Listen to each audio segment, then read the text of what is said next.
Like I said, I was getting concerned. First off, he's never been this explicit in his work about exactly what he's thinking. So where's that coming from? But then even weirder, his work has potentially stopped being an outlet for him. Not like he's having trouble iterating on ideas, but he literally just can't think of new ideas anymore. And in person, he was being a lot more distant than usual. Like, you know how sometimes a person will just deflect anything that you say in order to keep themselves disconnected all the time? It was that kind of thing. Here was the point in my relationship with Coda where I really started to wonder if he needed my help in some way. His games are going to get more desperate from here on out. After this game, it's almost 6 months before he finishes something new.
If the last game featured Coda talking explicitly about his creative frustrations, this one turns it up to 11. Now, put yourself in my shoes playing this. Here's a friend whose work is exhibiting signs of struggle, frustration, anxiety, depression, even. And yet still, he keeps making games. He keeps throwing himself into the grinder even when he clearly doesn't have the energy for it anymore. Why? What is it for? Because from my perspective at the time and just what I knew of him, this was a result of how isolated he was. He was in his own little bubble, just sitting at his computer all day, not really showing these games to anyone, not releasing them onto the internet, and so he didn't have anyone outside of himself to connect with. He had no outlet to ground himself on.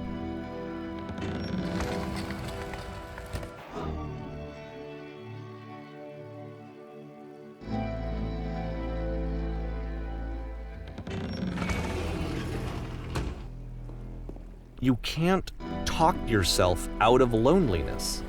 It doesn't work that way. You can't be the one writing both the questions and the answers. Then there's no movement. Then there's no circulation. If all of your anxieties are being channeled into your work, then if the work ever fails, you have no backup and you're just going to crash.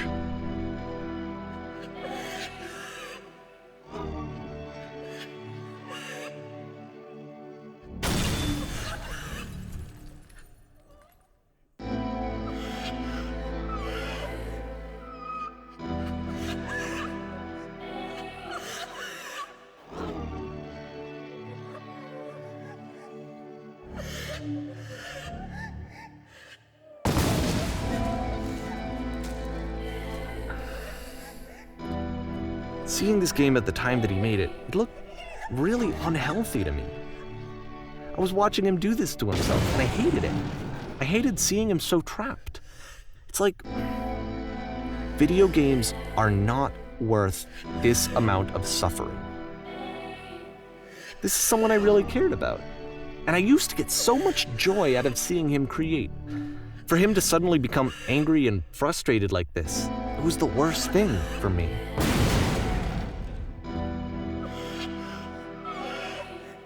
I don't know. This is what I felt at the time. I don't know how else to explain it. I wanted it to stop more than anything. I had never felt so rotten. I needed more than I had ever needed anything for this to stop.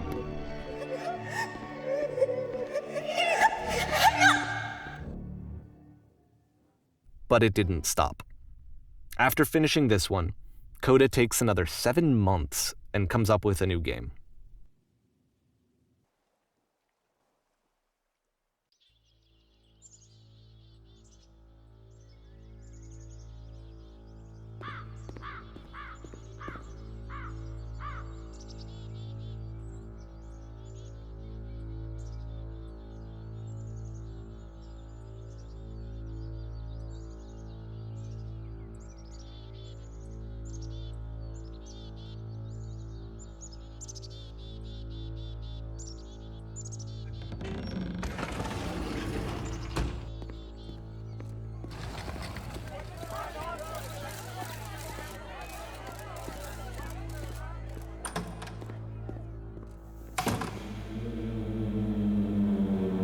And of course, it's the machine.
So now the work is becoming self-destructive.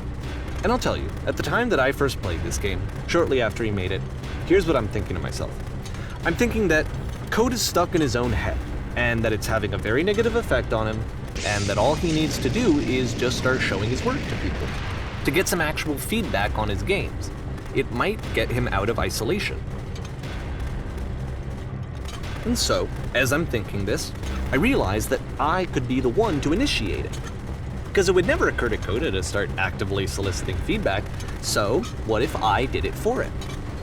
If he could see the difference it would make to have more actual conversations with other human beings, would that bring him out of his mental spiral? Would it give him confidence in himself? Would it bring meaning back into his work?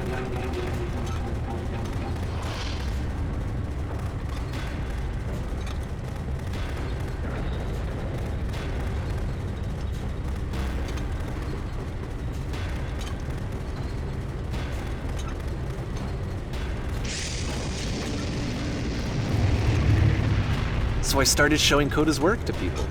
I took this one, and the islands which you just played, the theater, the notes, the house cleaning game, and some of the prison escape games. I brought them to people that I knew and trusted. I asked their opinions. And the great part is that they really loved his games. You know, the point of it all was just to give him some external reference point, but they genuinely loved his work. There was nothing for him to be afraid of.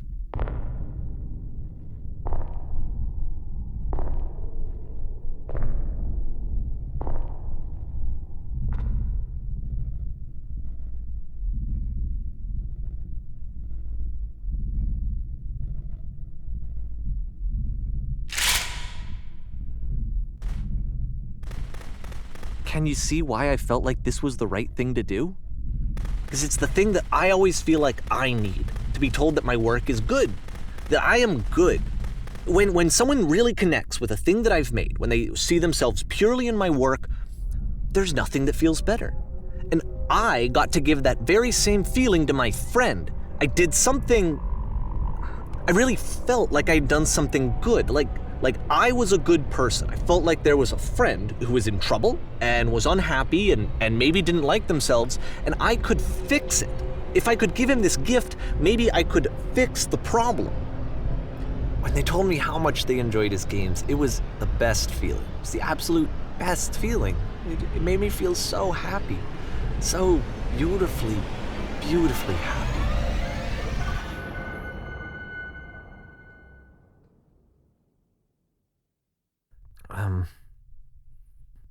So anyway, Coda finishes this game, and then really he just kind of takes off for a while. So this is June of 2011, and I didn't hear anything from him for several weeks, I guess. And so out of nowhere, one day I get an email, and it's got a private link to a new game of Coda's. This one is called The Tower, and to my knowledge, it's the last game that Coda ever made. So let's take a look.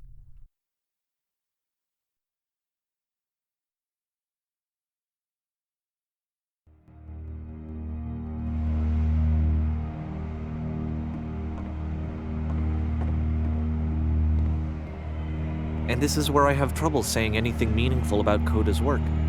Because more than anything else, The Tower just feels distant. It feels like it's trying to distance itself from the world. It's a very cold game.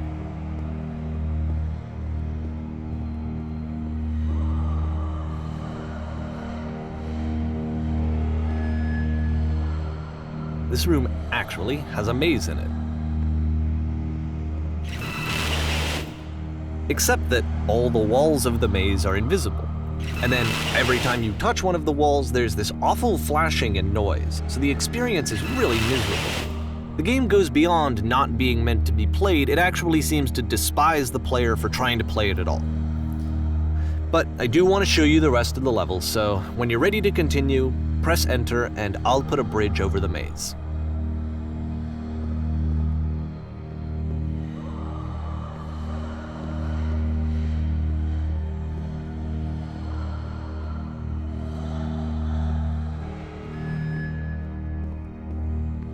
And to be fair, it's not like this is the first game that's needed some modification to be playable. Like the house cleaning game. You know, that one used to actually loop the cleaning chores and you just cleaned a house forever. I had to cut it off so that you could exit the house and the game would actually end. But that game had an idea that it was actually trying to communicate. What's the deeper idea behind the invisible maze? The only way past this challenge is to randomly guess the 6-digit code. Like the invisible maze, it's frustrating to me, because it's the opposite of everything else that Coda has made.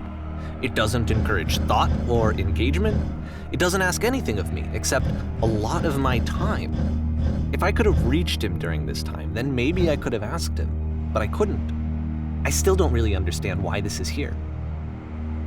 I'll put the code on the ground for you here, though, so that we can move on.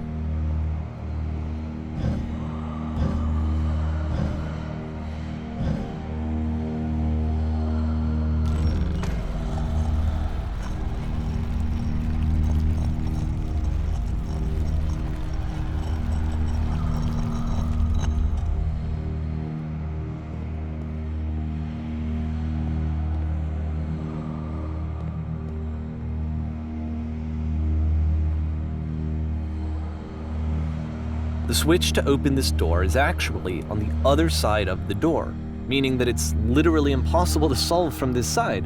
So even if you somehow brute forced your way through the first 2 challenges and you got to this point, there's actually just no way to progress. And it's scary for me, the idea of Coda cutting himself off entirely, just saying, you know, that's it, that's the end of the conversation, not giving me any way to fix the problem.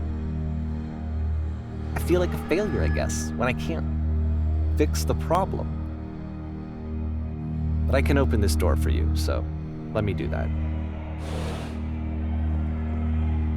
Was I a failure for not understanding this game? I mean, I don't know why I would be. It's not like everything needs to have a solution, but I feel it somehow. I feel like I failed. and I don't understand why. I remember, it's June of 2011. I'm playing this for the very first time, and as I'm playing, I'm thinking to myself, I don't know this person. I have no idea who this person is. It wasn't the guy I knew, it wasn't my friend. I had come to so many conclusions from looking at all of his work up to this point, and then suddenly none of them... I had been trying to, though. That was the thing. For years I was trying to get to know him, to understand who he actually was and what he stood for. I asked him so many times to please just tell me what his games mean to him. I asked him please to tell me what the 3 dots mean. And he wouldn't. I just felt so strongly that if I could have connected with him, that if I could have somehow made his work my own, that I would finally be once and for all happy. It was that I needed to see myself in someone else. I needed to be someone other than me. But he stopped and left, and it felt somehow like I had failed.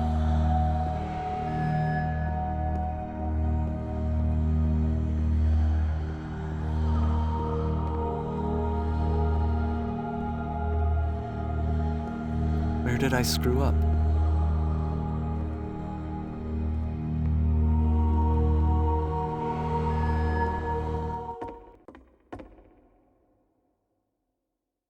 I'm the reason that you stopped making games, aren't I? It's because of what I did. I poisoned it for you. I don't think I ever told you this, but when I took your work and I was showing it to people, it actually felt... It felt as though I were responsible for something important and valuable.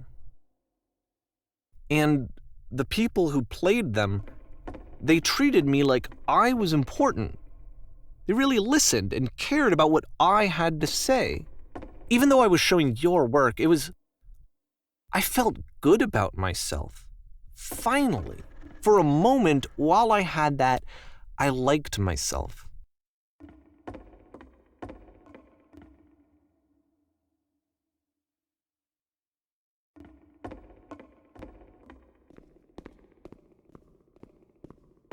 And then you stopped, and I didn't have anything left to show people. I just had to be with myself. And as soon as that happened, there was no feeling at all. Nothing. Less than nothing. What does that mean?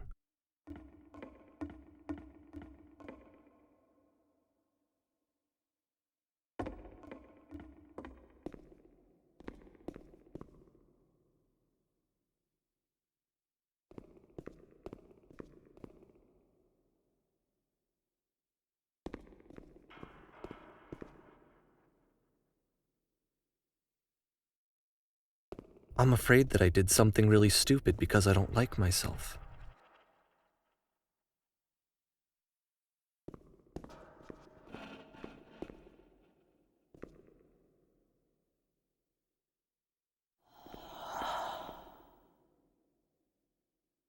That's why I'm releasing this collection of your work, is because I haven't been able to find any other way to reach you. I've tried everything.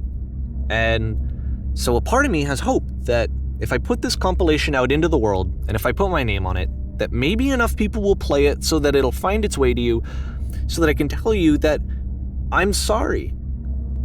I know I screwed up. If I apologize to you truly and deeply, will you start making games again? Please, I need to feel okay with myself again. And I always felt okay as long as I had your work to see myself in. I mean, is something wrong with me? Because I know that I did an awful thing, and I'm doing it again right now. Like, I'm showing people your work, but I can't stop myself from doing it. That's how badly I need to feel something again, like I'm an addict. There has to be something wrong with me. Can I apologize? What if I tell you I was wrong? Will that work? Will that fix it? I don't know. I don't think it will, but there's nothing else that I can do. Just tell me what you want. I'm sorry. I'm sorry. Please, start making games again. Please help me. Please give me some of whatever it is that makes you complete. I want whatever that wholeness is that you just summoned out of nothing and you put into your work. You were complete in some way that I never was. I want to know I want to know how to be a good person. I want to know how not to hate myself. Please. I'm fading, and all I want is to know that I'm going to be okay.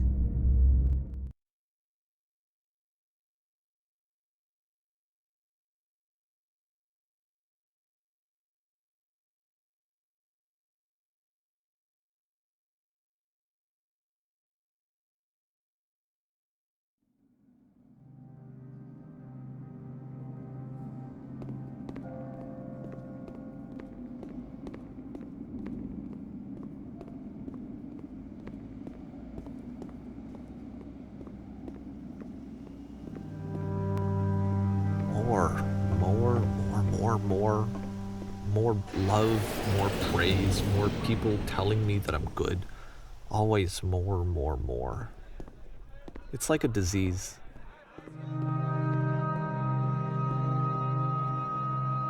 Solution.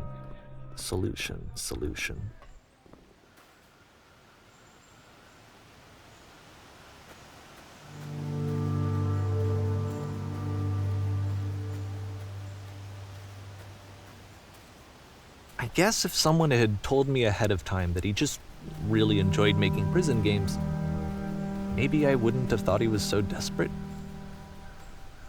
I wouldn't have told so many people that he was depressed. Maybe he just likes making prisons.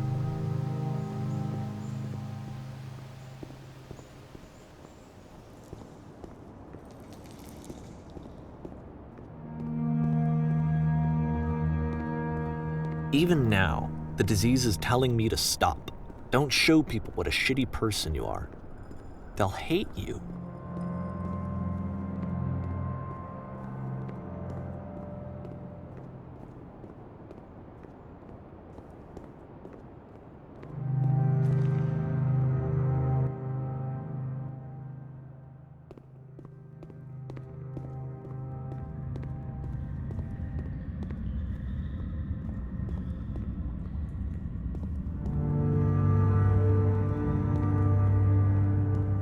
If I knew that my life depended on finding something to be driven by other than validation, what would that even be?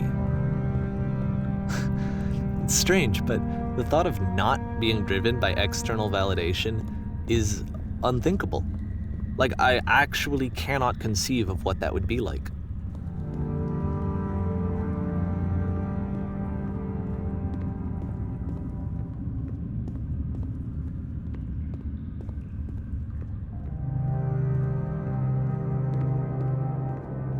What now?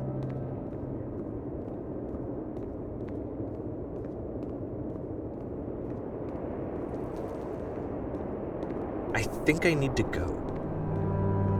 And I'm sorry, because I know that I said that I would be here and I would walk you through this, but I'm starting to feel like I have a lot of work to do. I have a lot that I need to make up for, and so I'm just gonna... Okay.